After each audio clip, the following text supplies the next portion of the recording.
Élise se réveilla en hurlant. Pour la 4e fois cette semaine, son corps était trempé de sueur, son cœur battait si fort qu'elle avait l'impression qu'il allait s'échapper de sa poitrine. Et ses mains sentaient encore la sensation de l'eau glaciale, de l'eau qui la tirait vers le fond, de l'eau qui l'avait tuée, le même cauchemar, toujours le même. Depuis l'âge de 5 ans, un homme se noyant, des vagues géantes, une tempête furieuse, et elle, nageant désespérément pour le rejoindre, le tenant, le ramenant à la surface. Et puis, quand elle réussissait enfin, quand elle pouvait enfin respirer, une vague plus grande arrivait, l'arrachait de ses bras et l'entraînait au fond. Le pire n'était pas de mourir, le pire était son regard de désespoir alors qu'il la voyait sombrer. Le cri qui n'arrivait jamais à ses oreilles, parce que l'eau avait déjà envahi ses poumons. Et la dernière chose qu'elle voyait avant de se réveiller, sa main essayant de l'atteindre, essayant toujours, n'y parvenant jamais. Élise avait 31 ans.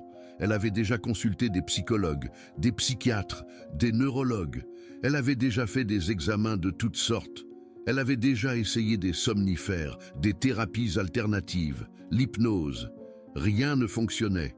Le cauchemar continuait, toutes les nuits, sans faute, comme un rappel cruel de quelque chose qu'elle ne parvenait pas à comprendre. Si vous avez déjà fait un rêve si réel que vous vous êtes réveillé avec le cœur battant, comme si vous aviez réellement vécu cela, cette vidéo va changer tout ce que vous pensez de la nature des rêves. Ce lundi matin, Élise avait un entretien d'embauche.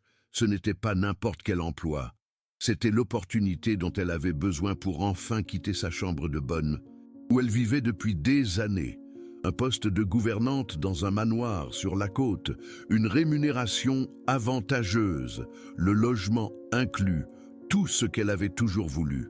L'agence de placement avait été claire, la famille Valois était très traditionnelle, propriétaire d'une compagnie maritime qui existait depuis des siècles, riche, discret et extrêmement exigeant. L'ancienne gouvernante avait pris sa retraite après 30 ans de service. Ils avaient besoin de quelqu'un de confiance.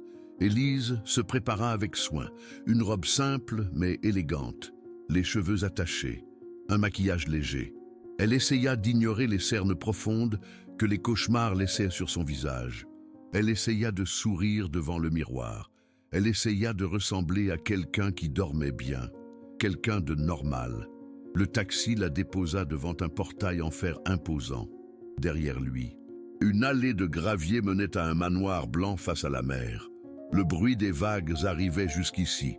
Et pendant un instant, juste un instant, Élise sentit un frisson lui parcourir l'échine. La mer, elle avait peur de la mer. Depuis son enfance, elle n'avait jamais compris pourquoi. Elle ne s'était jamais noyée. Elle n'avait jamais vécu d'expérience traumatisante avec l'eau. Mais la peur était là, profonde, inexplicable. Comme si son corps savait quelque chose que son esprit refusait de se rappeler. Elle ignora le frisson, respira profondément et marcha jusqu'à la porte principale. La femme de ménage qui ouvrit était sympathique. Elle guida Élise à travers des couloirs décorés de peintures anciennes, la plupart représentant des navires et des scènes maritimes. La famille Valois était fière de son histoire navale. Chaque génération avait commandé des navires. Chaque génération avait conquis les mers. L'entretien se ferait avec le maître de maison, Antoine Valois, 42 ans, héritier de l'Empire maritime, veuf depuis 5 ans. Il vivait seul dans le manoir, à l'exception de son frère aîné, Baptiste, qui occupait l'aile est. Élise fut conduite dans un bureau rempli de livres et de cartes anciennes. D'immenses fenêtres donnaient sur l'océan, et derrière un bureau en acajou, dos à elle, se tenait un homme regardant la mer. « Monsieur Valois, votre candidate est arrivée », annonça la femme de ménage.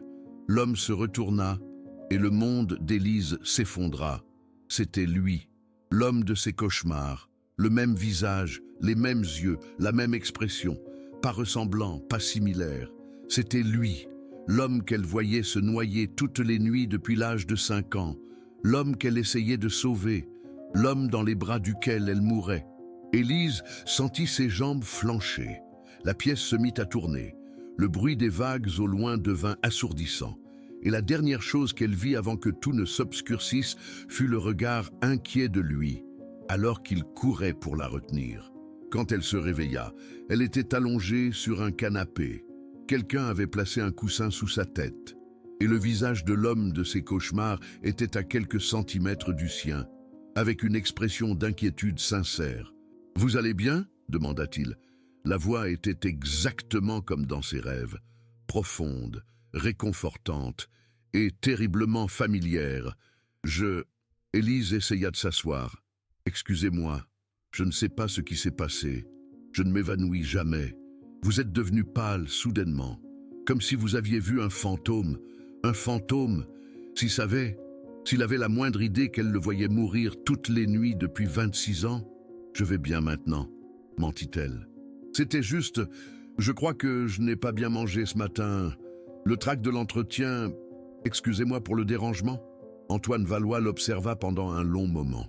Il y avait quelque chose dans son regard, quelque chose qu'Élise ne parvenait pas à identifier, comme s'il essayait lui aussi de se souvenir de quelque chose, comme si elle lui semblait familière d'une certaine manière. « Voulez-vous un verre d'eau ?»« Oui, s'il vous plaît. » Pendant qu'il s'éloignait pour chercher l'eau, Élise essaya de calmer sa respiration. Elle essaya de penser rationnellement. C'était de la folie, de la pure folie. Les rêves n'étaient que des rêves. Ce n'étaient pas des prémonitions. Ce n'étaient pas des souvenirs de vie passée. Ce n'était rien d'autre que des synapses aléatoires du cerveau pendant le sommeil. Mais alors, pourquoi avait-elle rêvé de cet homme spécifique toute sa vie? Pourquoi reconnaissait-elle chaque trait de son visage comme si elle le connaissait depuis des siècles? Pourquoi son cœur battait non pas de peur, mais de quelque chose de bien plus profond, quelque chose qui ressemblait à de la nostalgie? Voici. Antoine revint avec un verre d'eau, buvait lentement. Leurs mains se touchèrent quand Élise prit le verre, et à l'instant du contact, elle vit un flash, une image. Une scène qui n'était pas de cette époque. Elle portait des vêtements anciens, lui aussi. Ils étaient sur un quai. Il y avait un navire à l'arrière-plan, et il tenait ses mains exactement comme maintenant, disant des mots qu'elle ne parvenait pas à entendre, mais qui faisaient souffrir son cœur. Élise retira sa main si vite qu'elle faillit renverser l'eau. « Tout va bien ?» demanda Antoine. « Oui, oui, excusez-moi, c'est que vos mains sont froides. » Elles ne l'étaient pas, elles étaient chaudes, trop chaudes, comme si son toucher la brûlait d'une manière qui transcendait le physique. « Écoutez, » Antoine s'assit sur le fauteuil en face d'elle. « Je comprends que vous deviez être nerveuse. Ce manoir peut être intimidant, mais j'ai lu votre CV, vos références sont excellentes. Et sincèrement, j'ai une bonne impression de vous, une bonne impression. » Élise faillit rire. Elle avait l'impression qu'elle était sur le point de revivre sa propre mort. « Si vous voulez toujours le poste, » continua-t-il, « il est à vous. Vous pouvez commencer demain. La chambre de bonne, située à l'aile ouest, donne sur les jardins, pas sur la mer.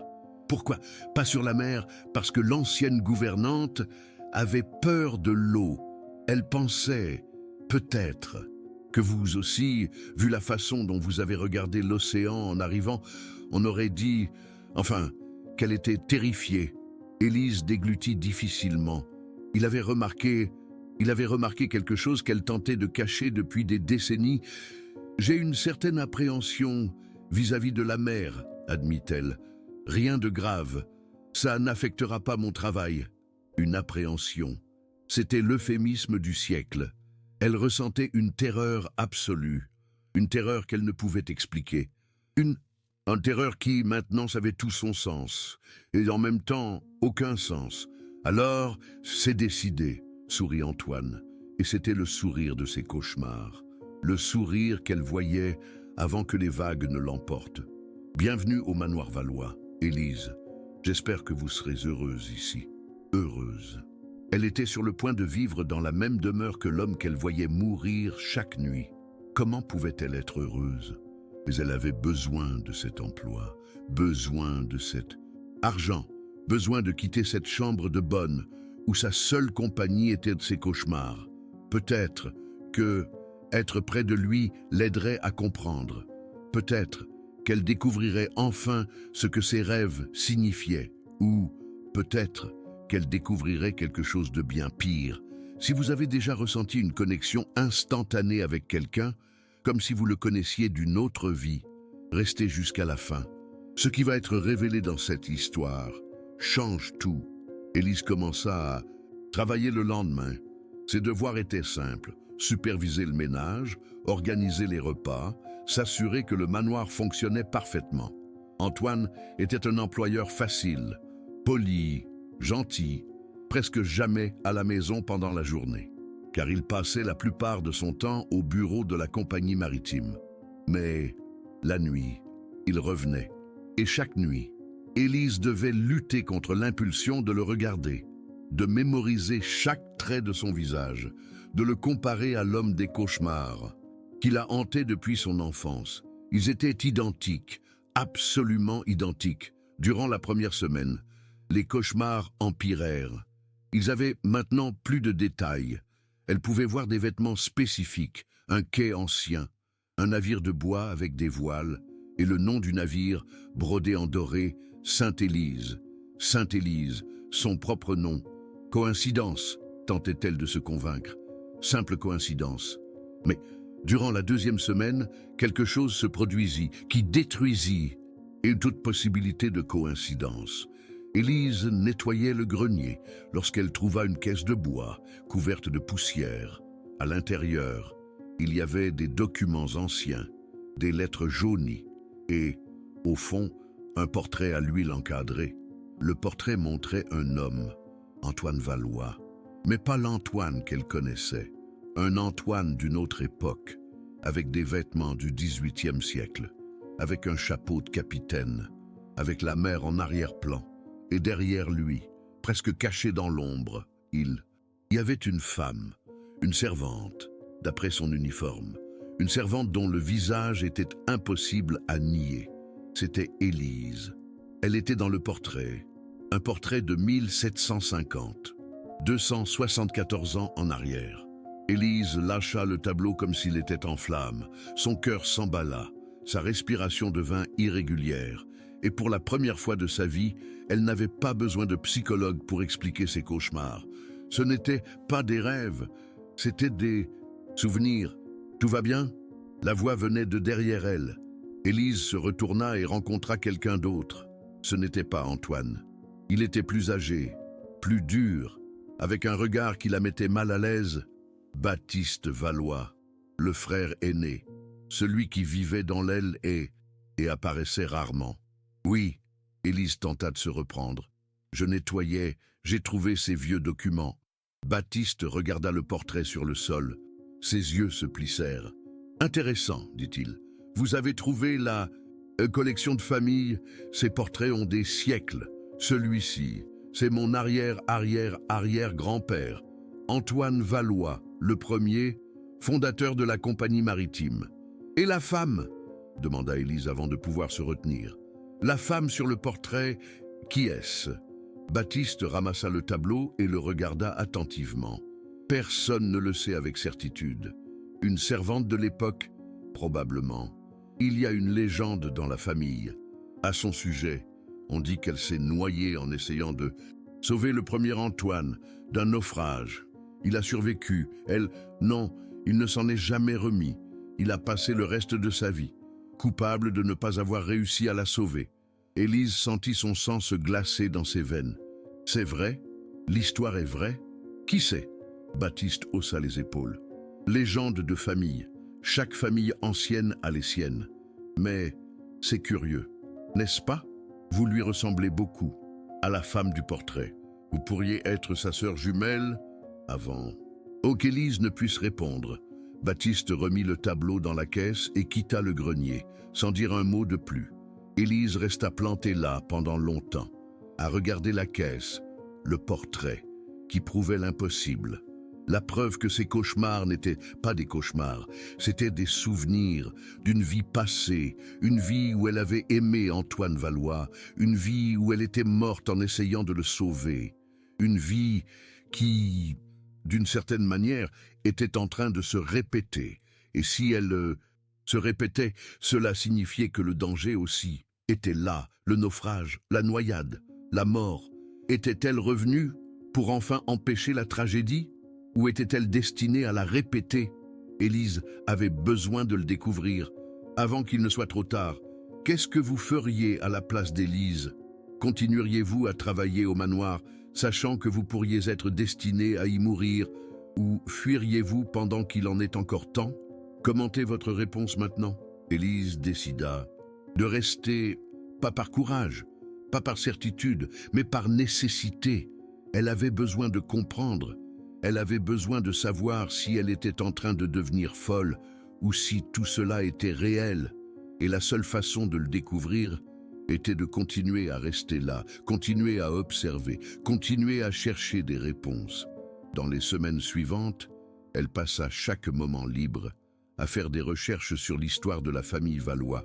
La bibliothèque du manoir était un trésor de documents, anciens, journaux, lettres, registres de navigation, et plus Élise lisait, plus son sang se glaçait. La légende que Baptiste avait mentionnée était vraie, tout était documenté. En 1749, Antoine Valois, le premier, était tombé amoureux d'une servante nommée Élise.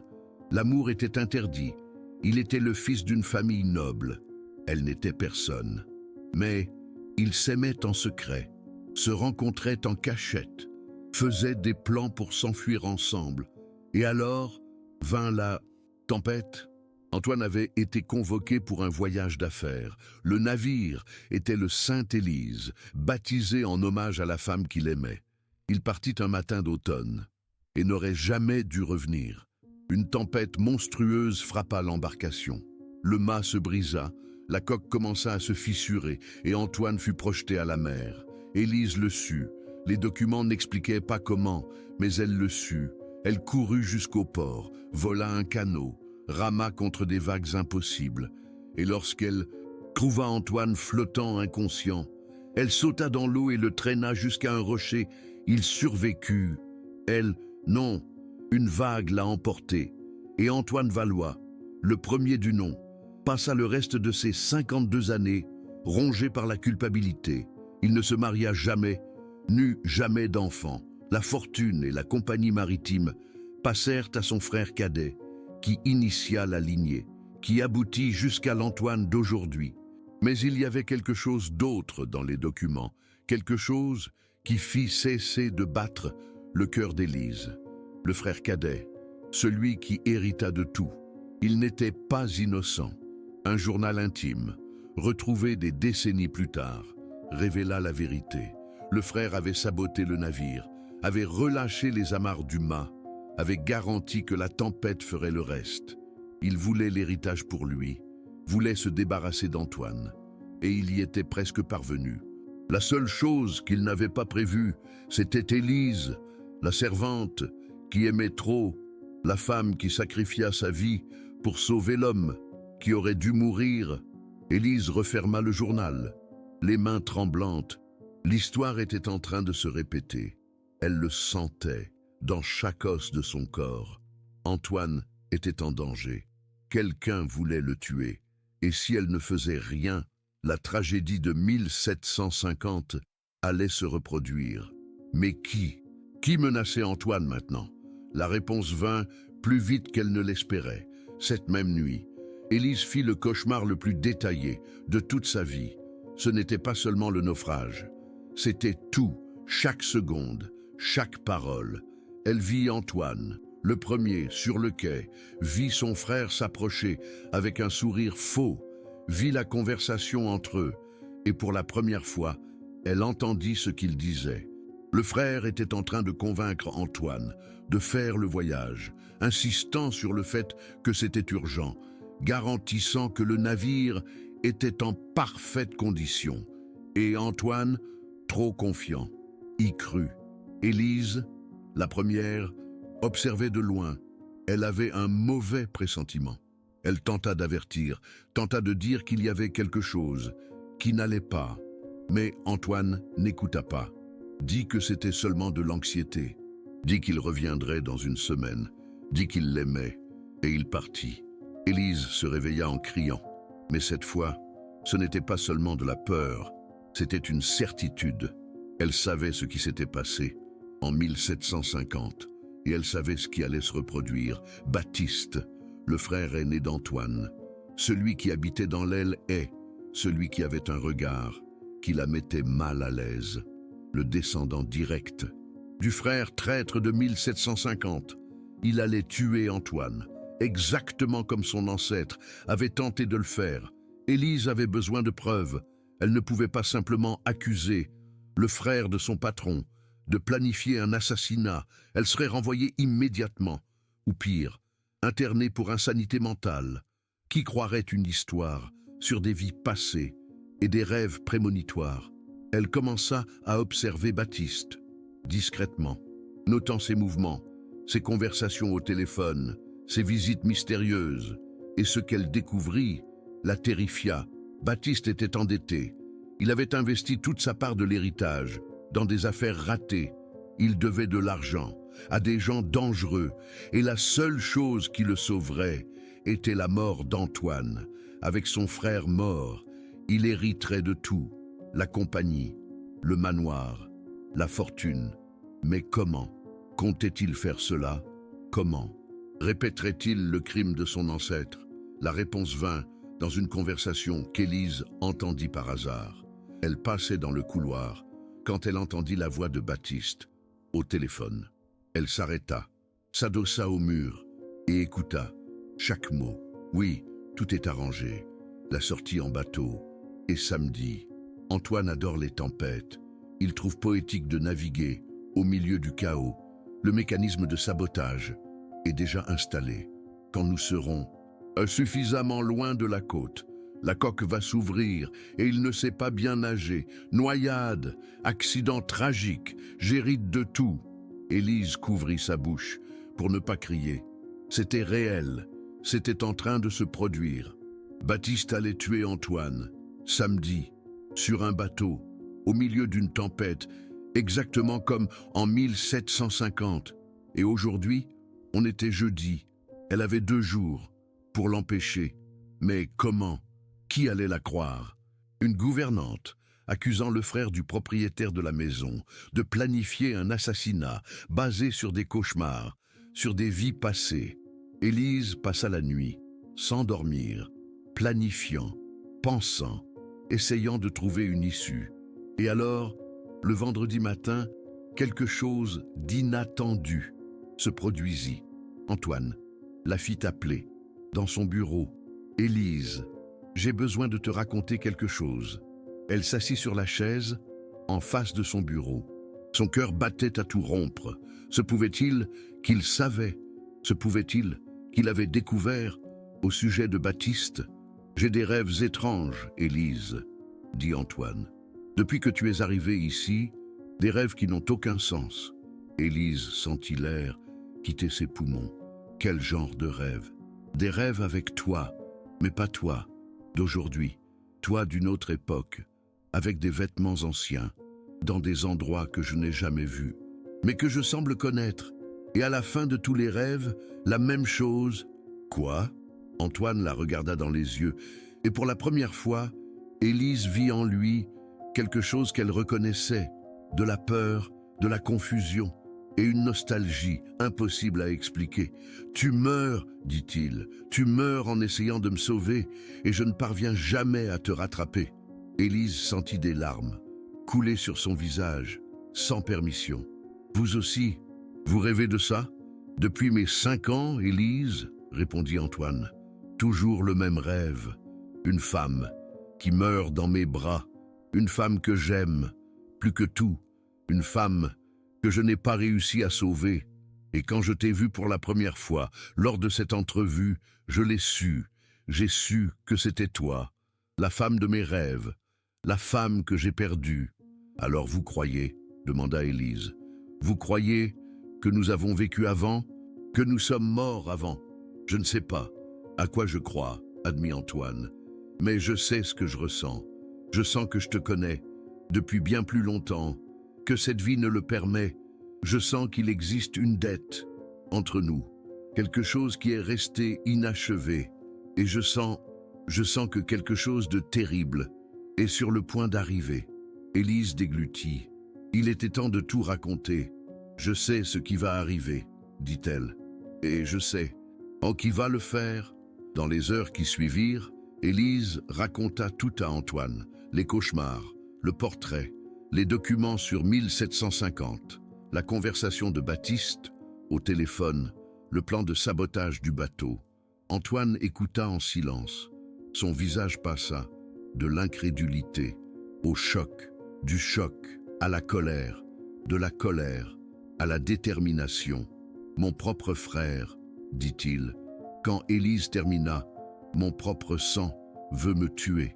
Il veut votre héritage. Il est désespéré.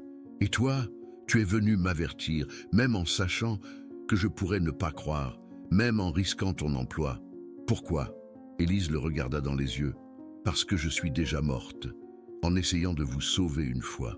Et si je dois mourir de nouveau, je le ferai. Mais cette fois, je vais essayer de faire différemment. Cette fois, je vais essayer de nous sauver, tous les deux. Antoine se leva, marcha jusqu'à elle et fit quelque chose qu'Élise n'attendait pas. Il prit sa main et la baisa. À l'instant du contact, tous deux virent une vision partagée, le quai de 1750, les deux jeunes gens, l'amour interdit, la promesse faite lors de la dernière nuit. Je te retrouverai, dit l'Antoine d'une autre époque. Peu importe le temps qui passe, peu importe le nombre de vies qu'il faudra, je te retrouverai. Et quand je te retrouverai, je le jure, je te sauverai. Cette fois, tu ne mourras pas. Je ne le permettrai pas. La vision prit fin. Antoine et Élise étaient de retour au bureau, se regardant, les larmes aux yeux, avec une certitude absolue de quelque chose qui transcendait la logique. Ils s'étaient aimés auparavant, ils s'étaient perdus, et maintenant, enfin, ils avaient la chance de faire différemment. Mais d'abord, ils devaient survivre. Si vous étiez à leur place, que feriez-vous? Iriez-vous à la police avec une histoire de vie passée? Ou tenteriez-vous de résoudre cela seul? Commentez votre réponse, parce que ce qui va suivre va vous couper le souffle.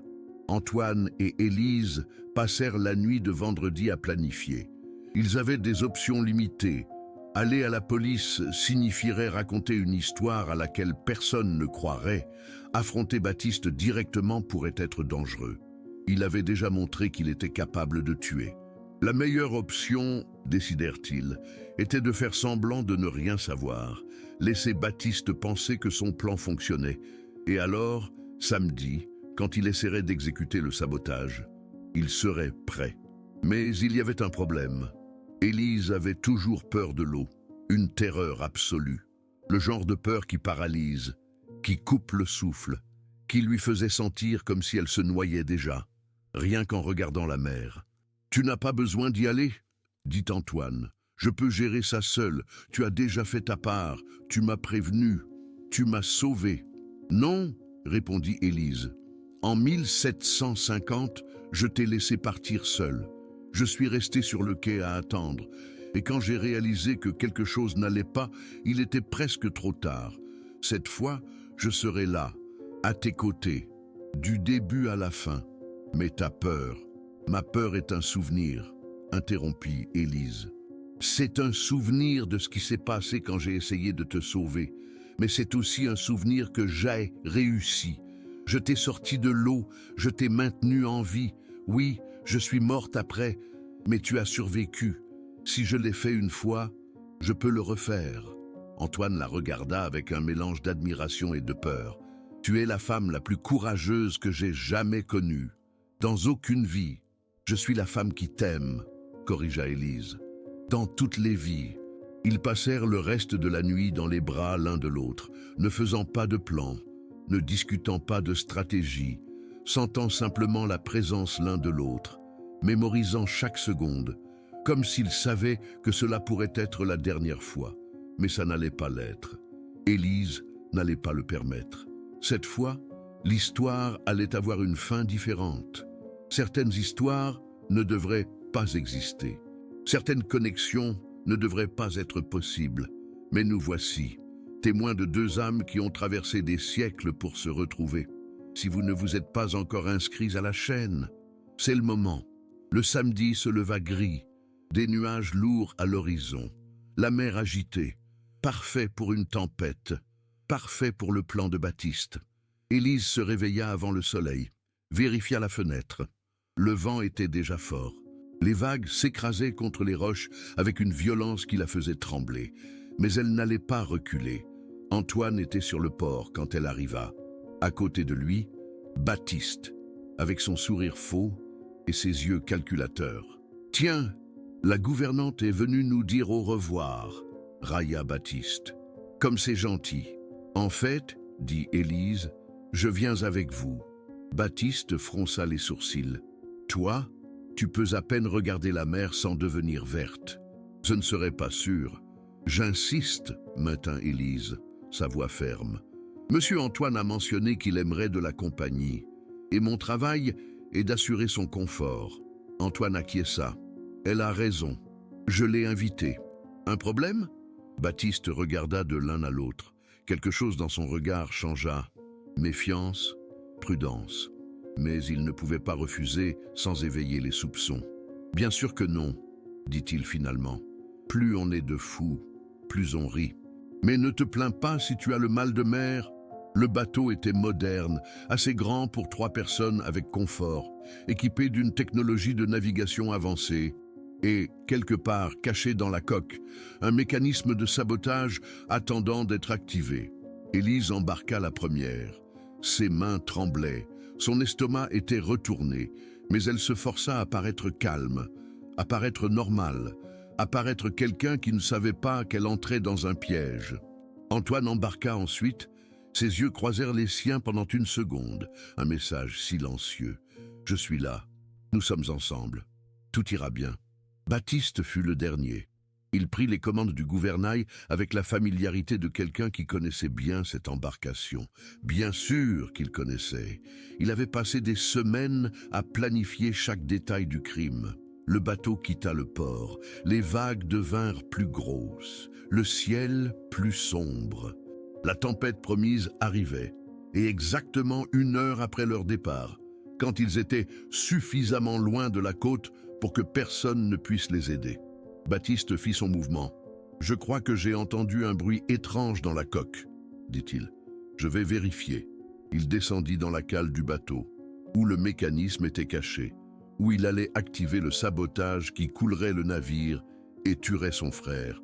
Mais Antoine et Élise étaient prêts. Antoine suivit Baptiste silencieusement. Élise resta sur le pont, prête pour l'urgence qui allait arriver.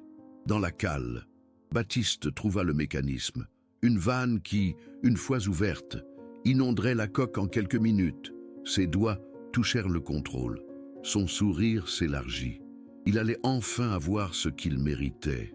La fortune, la compagnie, tout. « Je ne ferai pas ça à ta place. » La voix d'Antoine venait de derrière lui. Baptiste se retourna et trouva son frère bloquant la seule sortie. « Antoine, quelle surprise! Que fais-tu ici en bas? T'empêcher de commettre le même crime que notre ancêtre a commis il y a près de 300 ans. » Baptiste rit. « De quoi parles-tu? Je sais tout. Baptiste, je sais pour tes dettes, je sais pour le mécanisme de sabotage. Je sais que tu as prévu de me tuer exactement comme le frère du premier Antoine l'a fait. L'histoire se répète, ou essaie de se répéter. » Le sourire de Baptiste disparut, ses yeux devinrent froids. « Tu ne peux rien prouver. J'ai l'enregistrement de ta conversation téléphonique, » dit Antoine. Élise a tout entendu. Et en ce moment, les gardes-côtes sont en route. Tu as perdu. Baptiste, cette fois, l'histoire aura une fin différente. Baptiste avança. Alors, tu ne me laisses pas le choix. Il sortit un couteau de sa poche, avança contre Antoine. L'espace était petit. Il n'y avait nulle part où courir, mais Antoine était préparé. Il esquiva le premier coup, attrapa le bras de Baptiste. Ils se battirent pour le contrôle du couteau. Le bateau tangua violemment avec une vague plus grosse. Ils perdirent tous les deux l'équilibre. Et à ce moment, Baptiste réussit à activer le mécanisme. La vanne s'ouvrit. L'eau commença à envahir la cale. « Tu vas mourir de toute façon !» grogna Baptiste. « Si je ne peux rien avoir, toi non plus. » La lutte continua pendant que l'eau montait. Antoine réussit à désarmer Baptiste, mais les dégâts étaient déjà faits. Le bateau coulait, rapidement. « Élise !» hurla Antoine. « Le bateau est en train de couler !» Elle entendit l'appel depuis le pont. Son cœur s'arrêta net. C'était exactement comme dans son cauchemar. Le naufrage, l'eau qui envahit tout, Antoine en danger. Mais cette fois, elle était là. Cette fois, elle pouvait agir. Avant, Élise courut vers les gilets de sauvetage. Elle en attrapa autant qu'elle le pouvait, descendit en trombe vers la cale, où l'eau atteignait déjà la ceinture des deux hommes. « Antoine, attrape ça !» Elle lui lança un gilet. Antoine l'enfila, tout en luttant pour maîtriser Baptiste. Son frère aîné était pris de panique. Sa confiance s'était muée en désespoir. « Aide-moi !» implora Baptiste. « Je ne sais pas nager. Aide-moi !»« Pourquoi t'aiderais-je » répliqua Antoine. « Tu as essayé de me tuer. » Mais Élise fit quelque chose d'inattendu. Elle lança un gilet à Baptiste. Également, « En 1750, dit-elle, la haine d'un frère a tout détruit. Je ne laisserai pas cela se reproduire. Personne ne meurt aujourd'hui, pas même toi. » Baptiste attrapa le gilet d'une main tremblante. Il ne comprenait pas. Il n'arrivait pas à assimiler. La femme qu'il avait sous-estimée était en train de lui sauver la vie. L'eau montait, atteignant leurs épaules. Le bateau tanguait dangereusement. Il n'avait été que quelques secondes avant de sombrer complètement. « Il faut qu'on sorte !» hurla Antoine. « Maintenant !» Tous les trois remontèrent sur le pont. La mer était déchaînée, des vagues de plusieurs mètres de haut, un vent glacial, et au loin, un éclair illuminant le ciel noir. C'était exactement comme dans le cauchemar d'Élise, la tempête, le naufrage, Antoine luttant contre les vagues. Mais cette fois, il y avait une différence. Cette fois, elle n'était pas sur le quai, à attendre. Cette fois, elle était à ses côtés. Cette fois, ils allaient affronter cela ensemble. « Saute !» hurla Antoine. « Le bateau va chavirer !» Ils sautèrent tous les trois à la mer. L'eau était glaciale. Les vagues étaient implacables. Élise sentit la terreur ancestrale remonter en elle, le souvenir de mourir, le souvenir de sombrer, le souvenir de lâcher sa main et de ne jamais refaire surface. Mais elle ne lâcha pas. Cette fois, elle s'accrocha. Antoine était à ses côtés, tous les deux avec des gilets, tous les deux luttant pour rester à la surface. Et Baptiste, plus loin, se débattant, pris de panique. Si vous n'avez pas eu de frisson jusqu'à présent, commentez frisson, parce que ce qui va suivre est le moment qui change tout. Une vague géante se forma. Élise la vit et la reconnut. C'était la vague de ses cauchemars, la vague qui l'avait tué en 1750, la vague qui l'avait entraîné vers le fond, pendant qu'Antoine hurlait son nom. Elle sentit la peur paralysante, sentit son corps vouloir abandonner, sentit le souvenir de la mort l'attirer vers le bas. Mais alors, elle sentit autre chose, la main d'Antoine, serrant la sienne. « Je te l'ai promis » hurla-t-il contre le vent. « J'ai promis que cette fois, c'est moi qui allais te sauver. Accroche-toi à moi, ne lâche pas, je ne te laisserai pas partir. » La vague déferla, les engloutit tous les deux. Pendant un instant terrible, Élise ressentit exactement ce qu'elle avait ressenti il y a presque 300 ans, l'eau envahissant ses poumons, l'obscurité prenant le dessus, la certitude de la mort. Mais alors, elle sentit quelque chose de différent, des bras forts la tirant vers le haut. Antoine, luttant contre le courant. Antoine, tenant la promesse qu'il avait faite dans une autre vie. Antoine, sauvant enfin la femme qu'il avait perdue. Ils émergèrent ensemble, haletants, vivants. La tempête rugissait toujours. Les vagues attaquaient toujours, mais maintenant, Ils avaient quelque chose qu'ils n'avaient pas avant. L'espoir, au loin. Des lumières se rapprochaient. La garde côtière, le sauvetage qu'Antoine avait déclenché avant de partir. Le plan qu'ils avaient mis en place, fonctionnant parfaitement. « Nous sommes sauvés », murmura Élise. « Nous sommes vivants. » Antoine la serra dans ses bras, au milieu de la mer déchaînée. « Je te l'avais dit, cette fois, je n'allais pas te laisser mourir. Cette fois, j'allais te sauver. » Et il la sauva. Après presque 300 ans, il tint enfin sa promesse. Le sauvetage arriva quelques minutes plus tard. 3 personnes furent sorties de la mer.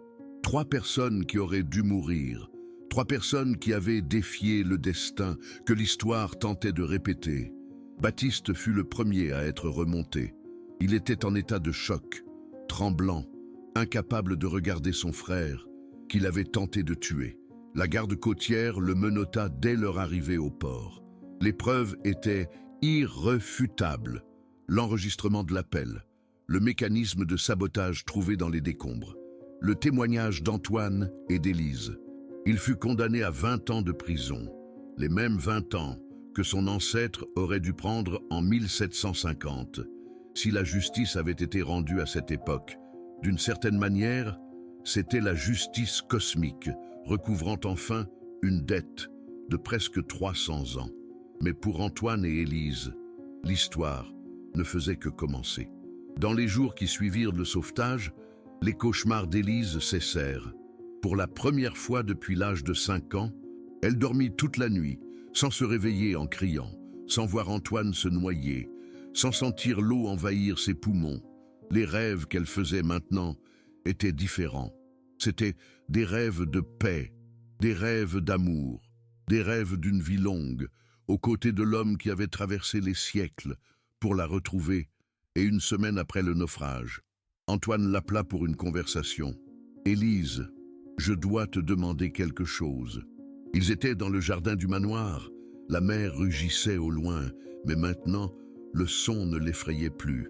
Maintenant, c'était juste un rappel qu'elle avait gagné, qu'ils avaient gagné. « Nous nous connaissons depuis peu de temps dans cette vie, » commença Antoine, « mais j'ai l'impression de te connaître depuis des siècles, parce que c'est vrai, nous nous connaissons depuis des siècles, nous nous aimons depuis des siècles, et je t'ai perdu il y a des siècles. » Élise sentit des larmes monter à ses yeux. « Je ne veux plus perdre de temps, » continua-t-il. « Nous avons déjà attendu presque 300 ans. Nous sommes déjà morts une fois. Nous avons déjà traversé une tempête, littérale et figurative. Je ne veux plus attendre un seul jour. » Antoine s'agenouilla devant elle et sortit de sa poche une boîte de velours. À l'intérieur, il y avait une bague, pas une bague ordinaire, une bague ancienne, avec une inscription, usée par le temps. Cette bague appartenait au premier Antoine, expliqua-t-il. Il l'avait fait faire pour l'Élise de 1750.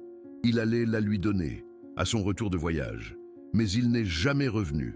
Il n'a jamais pu la lui donner. La bague est restée gardée dans la famille pendant presque 300 ans, à attendre. Élise regarda la bague, l'inscription, et même usée, elle réussit à lire les mots. « Dans toutes les vies », Antoine prit sa main. « Élise, tu m'as sauvé en 1750. Tu m'as prévenu à propos de Baptiste. Tu as affronté ta plus grande peur pour être à mes côtés.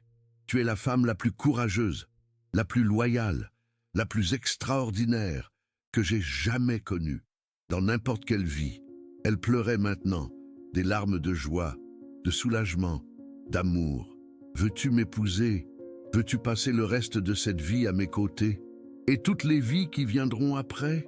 La réponse d'Élise ne fut pas en mots. Ce fut un baiser qui contenait 300 ans d'attente, 300 ans de nostalgie, 300 ans d'amour non vécu. « Oui, » elle murmura, quand ils se séparèrent enfin. « 1000 fois, oui, dans toutes les vies. » Antoine passa la bague à son doigt, la bague que le premier Antoine avait faite pour la première Élise, atteignant enfin leur destinée, accomplissant enfin leur but. Et à ce moment, alors que le soleil se couchait sur la mer qui avait failli les tuer, quelque chose de magique se produisit. Ils virent tous les deux une vision finale, Une vision de Pex, le quai de 1750. Antoine et Élise, les premiers. Mais cette fois, la scène était différente. Cette fois, il n'y avait pas de tempête, pas de naufrage, pas de mort. Ils étaient ensemble, main dans la main, regardant le coucher du soleil, avec des bagues identiques aux doigts, et souriant. « Tu as réussi », le vieil Antoine dit, à un point au-delà du temps. « Tu as enfin fait ce que je n'ai pas pu. Tu l'as sauvé. Nous avons réussi ensemble », répondit la vieille Élise. « Nous avons enfin réussi ensemble. » La vision se dissipa, et Antoine et Élise, ceux d'aujourd'hui, restèrent en silence pendant un long moment. « Tu as vu ?» demanda Antoine. « Oui, ils sont en paix. Maintenant, nous sommes en paix. » Maintenant, Élise sourit, un sourire sans peur, sans douleur, sans cauchemar. « Oui, nous le sommes enfin. Cette histoire se termine presque.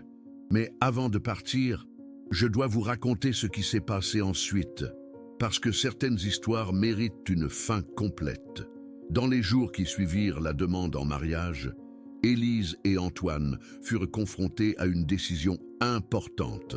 Le manoir valois avait été le théâtre de tant de douleurs, de la trahison de Baptiste, du plan d'assassinat, des souvenirs de 1750. Serait-il possible de construire un avenir heureux dans un lieu avec un passé si sombre?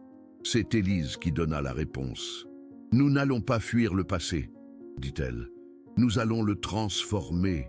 Ce manoir a vu l'obscurité, c'est vrai, mais il a aussi vu l'amour, vu le sacrifice, vu deux âmes qui ont traversé les siècles pour se retrouver. Nous allons en faire un symbole de ce qui est possible quand l'amour vainque. » Antoine acquiesça. Et ensemble, ils commencèrent la transformation. Premièrement, ils ouvrirent les archives de la famille aux historiens, les documents sur 1750, le journal qui révélait le sabotage, les lettres d'amour entre le premier Antoine et la première Élise. Tout fut catalogué, préservé, et éventuellement transformé en une exposition publique sur l'histoire de la navigation bretonne et les secrets que les anciennes familles gardaient. Ensuite, ils créèrent une fondation, la Fondation Élise, en hommage à la femme qui avait donné sa vie pour sauver l'homme qu'elle aimait. La fondation offrait des bourses d'études pour des jeunes de familles modestes, exactement comme Élise l'avait été avant de devenir gouvernante. Des jeunes qui méritaient une chance de changer leur histoire. Et enfin, ils rénovèrent le manoir, non pas pour effacer le passé, mais pour l'honorer. La chambre où Élise avait dormi dans les premières semaines, la chambre de bonne, fut transformée en un mémorial. Une plaque sur la porte racontait l'histoire, et tous ceux qui visitaient le manoir pouvaient comprendre ce que cet endroit représentait. Antoine fit également une découverte importante pendant la rénovation. Dans les caves du quai de la propriété, dans une zone que personne n'avait touchée depuis des décennies, il trouva quelque chose qui fit arrêter son cœur. Un coffre. Dans le coffre, il y avait des effets personnels de la première Élise. Des vêtements simples mais préservés, une Bible avec des annotations dans les marges, et une lettre qu'elle avait écrite à Antoine la nuit avant le naufrage. Une lettre qui ne fut jamais livrée. « Mon amour ». La lettre disait « Je sais que tu vas partir demain, et je sais que quelque chose ne va pas. Je peux le sentir dans mes os. Je peux le sentir dans l'air. Je peux le sentir dans la façon dont ton frère te regarde. S'il te plaît, n'y va pas. S'il te plaît, reste. S'il te plaît, choisis notre vie simple au lieu de ce voyage risqué. Mais je sais que tu iras de toute façon, parce que tu es honnête, parce que tu remplis tes obligations, parce que tu es l'homme que j'aime. Alors, si tu dois partir, sache une chose, j'attendrai, peu importe combien de temps cela prendra, peu importe ce qui arrivera, j'attendrai, dans cette vie ou dans la prochaine, pour toujours tienne, Élise. Antoine lut la lettre à Élise lors d'une nuit silencieuse. Tous les deux pleurèrent. Pleurèrent pour la première Élise qui n'eut jamais son amour rendu de son vivant. Pleurèrent pour le premier Antoine qui passa 50 ans à se sentir coupable d'une mort qui n'était pas de sa faute. et pleurèrent de gratitude d'avoir eu la chance de faire différemment. La lettre fut encadrée, placée à côté du portrait, une autre pièce du puzzle de près de 300 ans trouvant enfin sa place. Le mariage fut célébré 2 mois plus tard, dans le même manoir où tout avait commencé, avec vue sur la même mer qui avait été témoin de la tragédie de 1750, mais cette fois, la mer était calme, le ciel était clair, et le seul son était celui des vagues douces frappant les roches. Élise porta la robe la plus simple qu'elle trouva. Elle ne voulait rien d'ostentatoire, rien qui la fasse paraître différente de ce qu'elle était. Une femme ordinaire qui avait vécu une histoire extraordinaire. Antoine attendait à l'hôtel improvisé dans le jardin. Ses yeux ne quittèrent jamais les siens alors qu'elle marchait dans l'allée de fleurs. Et quand le célébrant demanda si elle l'acceptait comme mari, la réponse vint sans hésitation. « J'accepte. Dans toutes les vies, la réception fut petite. Seulement les amis les plus proches, les employés du manoir qui étaient devenus une famille. Et sur la table d'honneur, une photo encadrée, le portrait trouvé dans le grenier, le premier Antoine et la première Élise. Ayant enfin une place de choix, étant enfin honorés, cette nuit-là, Antoine et Élise passèrent des heures à regarder la mer depuis le balcon de leur chambre. « Tu as encore peur ?» demanda Antoine. « Non, » répondit Élise. La peur était un souvenir de douleur. Mais maintenant, j'ai de nouveaux souvenirs, des souvenirs de toi me sauvant, des souvenirs de nous survivant ensemble. La peur a été remplacée par l'amour et les cauchemars disparus complètement. Je pense qu'ils étaient un avertissement, une façon de me préparer à ce qui allait arriver. Et maintenant que j'ai rempli ma mission, maintenant que nous nous sommes sauvés l'un l'autre, je n'ai plus besoin d'être averti.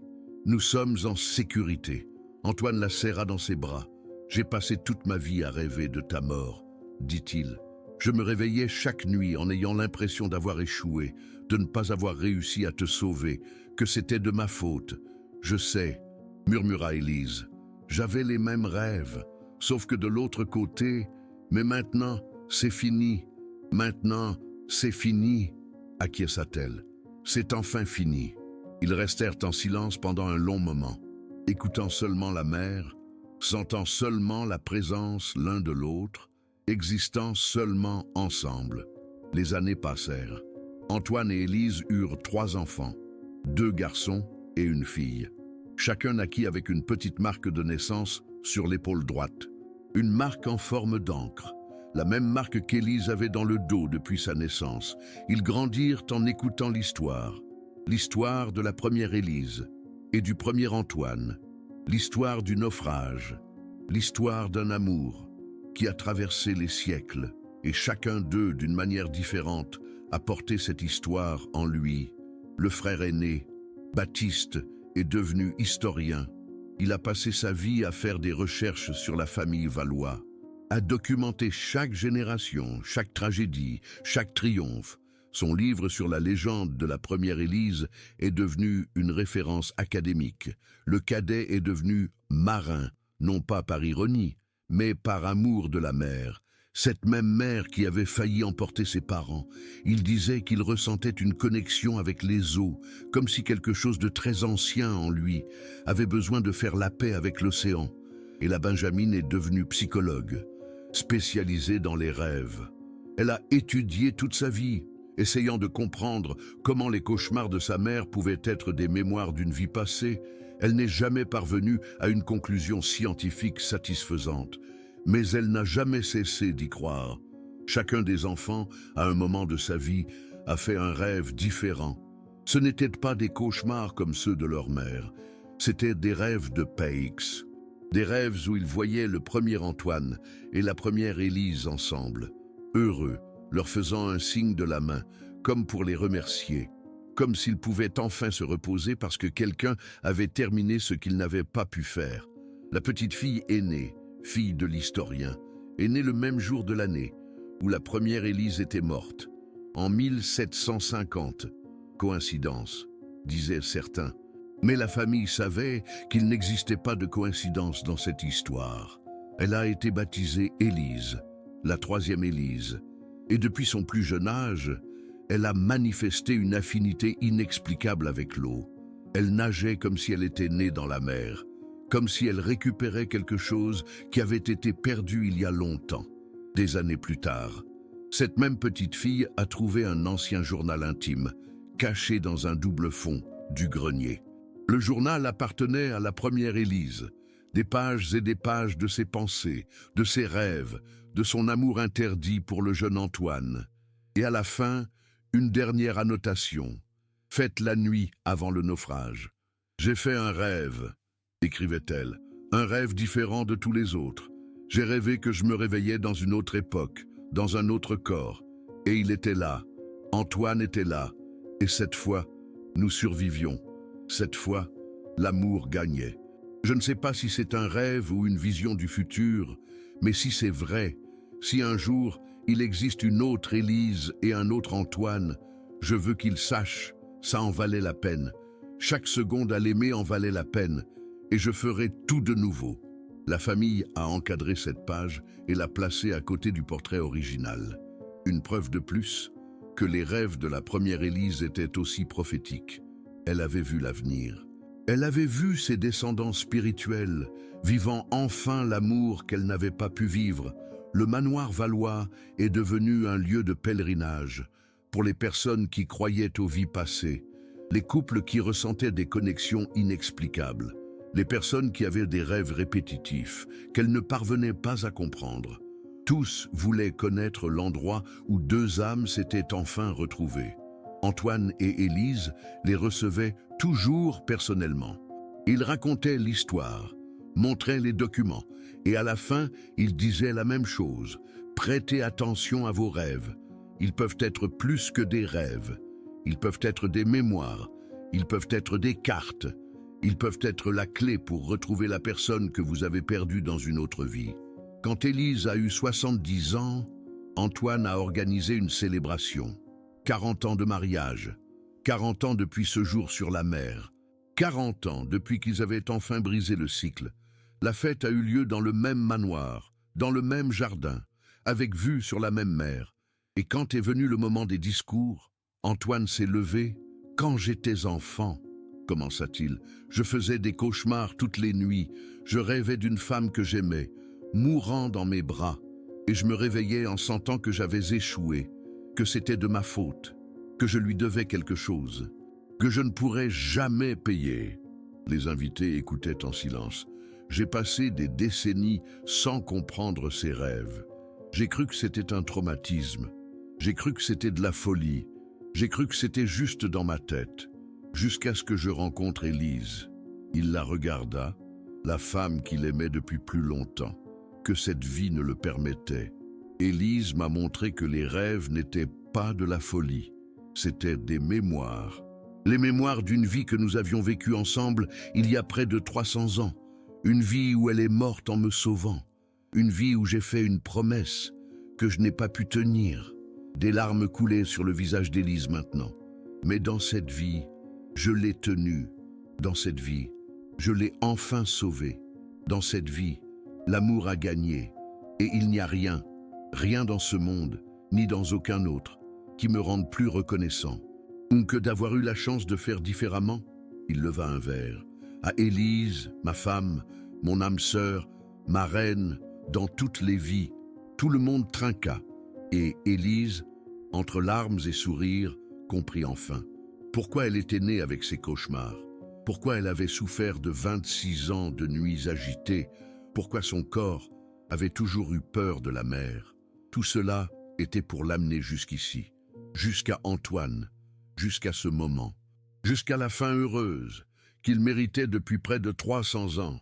Les cauchemars n'étaient pas une malédiction, c'était une carte, un guide, qui l'a conduite exactement là où elle devait être. Et maintenant qu'elle était arrivée, maintenant qu'elle était là où elle devait être, elle pouvait enfin se reposer. Élise est morte à 83 ans, en dormant, avec un sourire aux lèvres, sans cauchemar, pour la première fois depuis qu'elle était enfant. Antoine l'a suivie 6 mois plus tard. Le médecin a dit que c'était le cœur, mais les enfants savaient la vérité. Ils ne voulaient simplement pas vivre sans elle. Il ne voulait pas attendre 300 ans de plus pour la retrouver. Ils ont été enterrés ensemble, dans le jardin du manoir, avec vue sur la mer et sur la pierre tombale. Une seule inscription, Élise et Antoine Valois, ensemble dans toutes les vies, le jour des funérailles. Quelque chose d'extraordinaire s'est produit.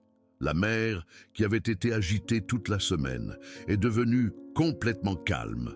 Pas une vague, pas une ondulation, comme si l'océan lui-même était en deuil, comme s'il faisait enfin la paix avec les deux âmes qu'il avait failli emporter tant de fois.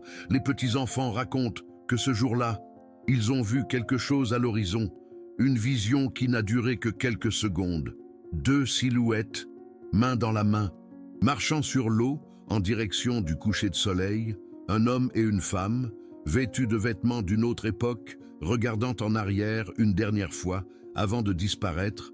La troisième, Élise, la petite fille qui a été baptisée en hommage à la première, a juré jusqu'à la fin de sa vie qu'elle les avait vus tous les deux faire un signe de la main, et sourire, comme s'ils pouvaient enfin partir en paix. Le manoir Valois existe toujours. Il reçoit toujours des visiteurs, il conserve toujours les documents, les portraits, les journaux, et il est toujours, selon certains employés, visité par les esprits d'Antoine et d'Élise, les nuits de pleine lune, non pas comme des hantises, non pas comme des fantômes effrayants, mais comme des gardiens, des protecteurs de l'amour qu'ils ont tant lutté pour conquérir. Certaines bonnes murmurent qu'elles entendent des rires venant du jardin à la nuit tombée. D'autres prétendent sentir un parfum de fleurs lorsqu'elles traversent le couloir de l'aile ouest. Et toutes, sans exception, disent ressentir une paix inexplicable lorsqu'elles se trouvent au manoir. Une paix qui n'existe nulle part ailleurs. L'histoire d'Élise et d'Antoine Valois est devenue une légende dans la région. Les parents la racontent à leurs enfants, les grands-parents à leurs petits-enfants. Et chaque fois que l'histoire est contée, elle s'enrichit d'un nouveau détail, d'un miracle supplémentaire, d'une preuve que l'amour véritable ne connaît aucune limite, pas même la mort. Avez-vous déjà fait un rêve si réel qu'il vous semblait être un souvenir? Avez-vous déjà ressenti une connexion avec quelqu'un que vous ne pouviez expliquer? Avez-vous déjà été réveillé avec des larmes aux yeux, sans savoir pourquoi? Peut-être n'est-ce pas qu'un simple rêve? Peut-être est-ce un message, un avertissement, une carte qui essaie de vous mener quelque part, vers quelqu'un? N'ignorez pas vos rêves. Ils pourraient être la clé de l'amour de votre vie. Laissez un commentaire ci-dessous. Avez-vous déjà fait un rêve de ce genre? Avez-vous déjà senti que vous connaissiez quelqu'un d'une autre vie? Racontez votre histoire. Je veux la connaître. Et si cette vidéo vous a touché d'une certaine manière, partagez-la avec quelqu'un et qui a besoin d'entendre cela. Quelqu'un qui est lui aussi en quête. Quelqu'un qui attend également. Parce que l'amour véritable existe. Il traverse les vies, il traverse les morts, il traverse les tempêtes. Et il trouve toujours un chemin